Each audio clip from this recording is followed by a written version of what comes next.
Hello students, कैसे हैं आप सभी लोग। मैं हूं Pooja Singh and welcome back to my channel accounting master class. And this is the 34th lecture.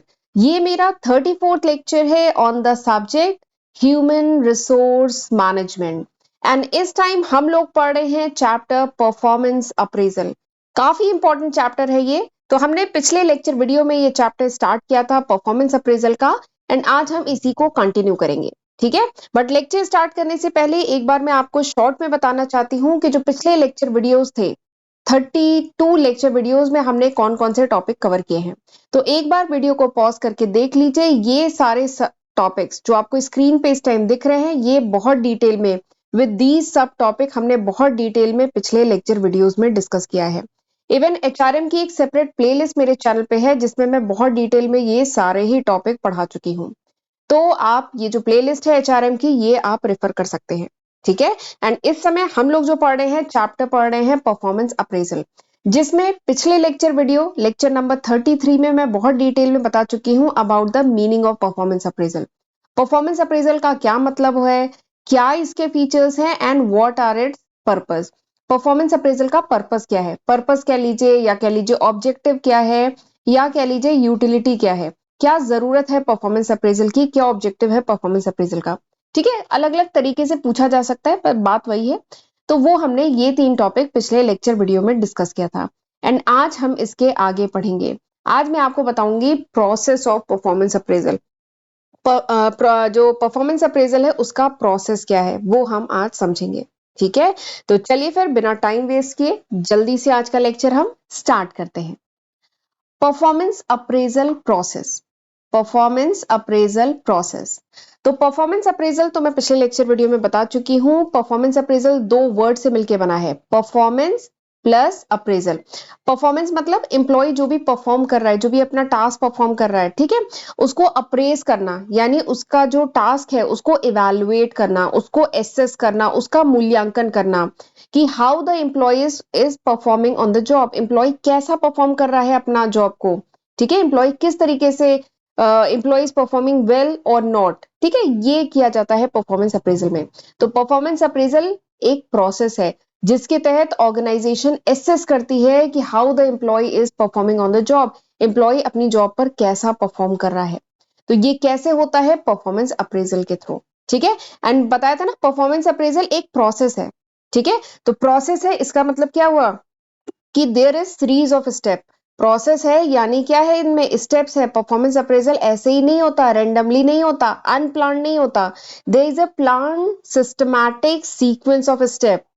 Performance appraisal में प्लान्ड सीक्वेंस में स्टेप फॉलो किए जाते हैं और उसके तहत परफॉर्मेंस अप्रेजल होता है।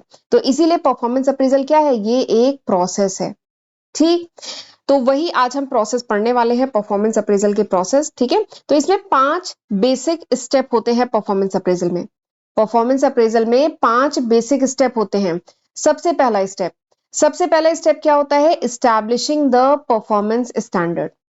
सबसे पहला जो स्टेप होता है परफॉर्मेंस अप्रेजल में वो क्या है, इस्टेब्लिशिंग द परफॉर्मेंस स्टैंडर्ड। तो परफॉर्मेंस अप्रेजल में सबसे पहले क्या किया जाता है, परफॉर्मेंस का स्टैंडर्ड सेट किया जाता है। स्टैंडर्ड कहिए चाहे कहिए बेंचमार्क। ठीक है, स्टैंडर्ड कहिए चाहे चाहे कहिए बेंचमार्क, एक बेंचमार्क सेट किया जाता है। ठीक है, एम्प्लॉय की परफॉर्मेंस को मेजर करने से पहले एक उस पर्टिकुलर जॉब के लिए एक बेंचमार्क, एक स्टैंडर्ड सेट किया जाता है। ठीक है, तो वही है पहला स्टेप क्या होता है परफॉर्मेंस अप्रेजल में कि स्टैब्लिशिंग द परफॉर्मेंस स्टैंडर्ड। जैसे एग्जांपल लेते हैं, एग्जांपल जैसे सपोज करिए कोई ऑर्गेनाइजेशन है, वहां पे जो सेल्स एग्जीक्यूटिव है, ठीक है, सेल्स एग्जीक्यूटिव की जॉब है। तो ये जो सेल्स एग्जीक्यूटिव है, इस पर्टिकुलर जॉब का जो भी परफॉर्मेंस स्टैंडर्ड है, जैसे इस पर्टिकुलर जो सेल्स एग्जीक्यूटिव है उसे महीने की 10 यूनिट सेल करनी है। ठीक है, इसे महीने की 10 यूनिट सेल करनी है। तो ये क्या है, स्टैंडर्ड सेट कर दिया है ऑर्गेनाइजेशन ने कि इस एम्प्लॉय को, ये जो सेल्स एग्जीक्यूटिव है, इसे 10 यूनिट सेल करनी है हर महीने। तो ये क्या है, परफॉर्मेंस स्टैंडर्ड, एक बेंचमार्क सेट कर दिया है। ठीक है, तो this is the first step, establishing the performance standard. दूसरा स्टेप क्या होता है परफॉर्मेंस अप्रेजल में, that is communicating the standard. Communicating the standard. देखिए परफॉर्मेंस अप्रेजल में 2 पार्टीज होती हैं। ठीक है, परफॉर्मेंस अप्रेजल में 2 पार्टीज होती हैं। एक होता है अप्रेजर, एक होता है अप्रेजर, अप्रेजर, ठीक है, यानी जो अप्रेज कर रहा है, ठीक है, एंड एक होता है अप्रेजी, एक होता है अप्रेजी, अप्रेजी यानी जिसका अप्रेजल किया जा रहा है, ठीक है, ये बेसिकली एम्प्लॉय है, ठीक है, जिसका अप्रेजल हो रहा है, और ये वो मैनेजर है, ठीक है, ऐसा कह सकते हैं। अप्रेजर यानी जो अप्रेज कर रहा है, अप्रेजी यानी जिसका अप्रेजल हो रहा है। तो परफॉर्मेंस स्टैंडर्ड, ये जो परफॉर्मेंस अप्रेजल है, नॉट स्टैंडर्ड, परफॉर्मेंस अप्रेजल जो होता है इसमें दो पार्टीज होती हैं, अप्रेजर और अप्रेजी, ठीक। तो ये बहुत जरूरी है परफॉर्मेंस अप्रेजल के लिए कि जो अप्रेजर है वो अप्रेजी को स्टैंडर्ड पहले से कम्युनिकेट करे, यानी एग्जाम्पल के लिए जो सेल्स एग्जीक्यूटिव है उसे पहले से पता होना चाहिए कि उसे महीने के 10 यूनिट सेल करने हैं, ठीक है, जो भी स्टैंडर्ड सेट किया गया है वो इस अप्रेजी को पहले से पता होना चाहिए, जिसका अप्रेजल होना है, जिसकी परफॉर्मेंस को मेजर करना है, जिसकी परफॉर्मेंस को इवेलुएट करना है, एसेस करना है, उसे पहले से पता होना चाहिए कि उसका टारगेट क्या है, ठीक है, उसका मतलब जो जॉब है उसका बेंचमार्क क्या है, स्टैंडर्ड क्या है, उसे पहले से पता होना चाहिए, ठीक है। तो वही है, कैसे पता होगा, कम्युनिकेट किया जाएगा तब पता होगा ना, तो वही दूसरा स्टेप है, कम्युनिकेट द स्टैंडर्ड। तो अप्रेजर जो है, जो मैनेजर जो है वो अपने एम्प्लॉय को क्या करता है, जो भी स्टैंडर्ड है उस पर्टिकुलर जॉब का वो उसे कम्युनिकेट करता है, ठीक है। तो this is the second step. तीसरा स्टेप देखते हैं, तीसरा स्टेप क्या है, मेजरिंग द एक्चुअल परफॉर्मेंस। तीसरा स्टेप क्या है, मेजरिंग द एक्चुअल परफॉर्मेंस। तो एक बार परफॉर्मेंस का जो स्टैंडर्ड है, ठीक है, ये जो एम्प्लॉय है, परफॉर्मेंस का जो भी स्टैंडर्ड है वो एक बार सेट हो गया, ठीक है, ये जो मैनेजर है, मैनेजर, इसने परफॉर्मेंस का जो स्टैंडर्ड है वो सेट कर दिया कि आपको महीने के 10 यूनिट सेल करनी है, ठीक है, और ये जो एम्प्लॉय सेल्स एग्जीक्यूटिव है इसने इसे एक्सेप्ट भी कर लिया कि हाँ ठीक है ये टारगेट है। तो अब इसके बाद अगला स्टेप क्या है, एक्चुअल परफॉर्मेंस मेजर किया जाता है। अब पूरे महीने ये जो सेल्स एग्जीक्यूटिव है ये पूरे महीने काम करेगा और फिर महीने के अंत में क्या होगा, इसकी एक्चुअल परफॉर्मेंस क्या की जाएगी, मेजर की जाएगी, ठीक है, इसकी क्या की जाएगी, एक्चुअल परफॉर्मेंस मेजर की जाएगी। अब एक बात यह है कि परफॉर्मेंस को मेजर करने के लिए कुछ सोर्सेस चाहिए, किन सोर्सेस के बेसिस पे, ठीक है, कौन से सोर्सेस हैं जिसके बेसिस पे ये मैनेजर इस परफॉर्मेंस को मेजर करेगा, ठीक है, इसकी एक्चुअल परफॉर्मेंस को कैसे मेजर करेगा, तो कुछ चाहिए ना, इंफॉर्मेशन चाहिए जिसके बेसिस पे करेगा, तो वही है सोर्सेस। किन सोर्सेस के बेसिस पे, तो सोर्सेस चार हो सकते हैं। एक हो सकता है पर्सनल ऑब्जर्वेशन, ये जो मैनेजर है एम्प्लॉय को एम्प्लॉय की परफॉर्मेंस को मेजर कर सकता है, या कोई स्टैटिस्टिकल रिपोर्ट, ठीक है, स्टैटिस्टिकल रिपोर्ट पूरी है जिसमें फिगर्स है, डेटा है, जिसके बेसिस पे कर सकता है, या ओरल रिपोर्ट, इसको इसकी रिपोर्ट ओरल वर्बली इसको रिपोर्ट मिल रही है, या रिटन रिपोर्ट, ठीक है, रिटन रिपोर्ट के बेसिस पे कर सकता है। तो ये कुछ सोर्सेज हैं जिसके बेसिस पे जो मैनेजर है वो एम्प्लॉय का क्या कर सकता है, परफॉर्मेंस अप्रेजल, ठीक है, परफॉर्मेंस अप्रेजल नहीं, एक्चुअल परफॉर्मेंस को मेजर कर सकता है, सॉरी परफॉर्मेंस अप्रेजल नहीं, एक्चुअल परफॉर्मेंस को मेजर कर सकता है, ठीक है। तो ये हो गया तीसरा स्टेप। चौथा स्टेप क्या है, चौथा स्टेप होता है अब क्या किया जाएगा, एक्चुअल परफॉर्मेंस को स्टैंडर्ड परफॉर्मेंस से कंपेयर किया जाएगा, ठीक है, एक्चुअल परफॉर्मेंस को स्टैंडर्ड परफॉर्मेंस से कंपेयर किया जाएगा एंड डिस्कस किया जाएगा अप्रेजल, जो अप्रेजल है उसे डिस्कस किया जाएगा, ठीक है। जैसे ये जो एम्प्लॉय था इसको टारगेट दिया गया था, एम्प्लॉय जो है इसको टारगेट दिया गया था कि इसको 10 यूनिट महीने की सेल करनी है, बट शायद इसने एक्चुअल में 6 यूनिट ही मंथ की सेल की, ठीक है। तो ये क्या हुआ, 6 यूनिट इज एक्चुअल परफॉर्मेंस और स्टैंडर्ड क्या सेट किया गया था, 10 यूनिट स्टैंडर्ड सेट किया गया था।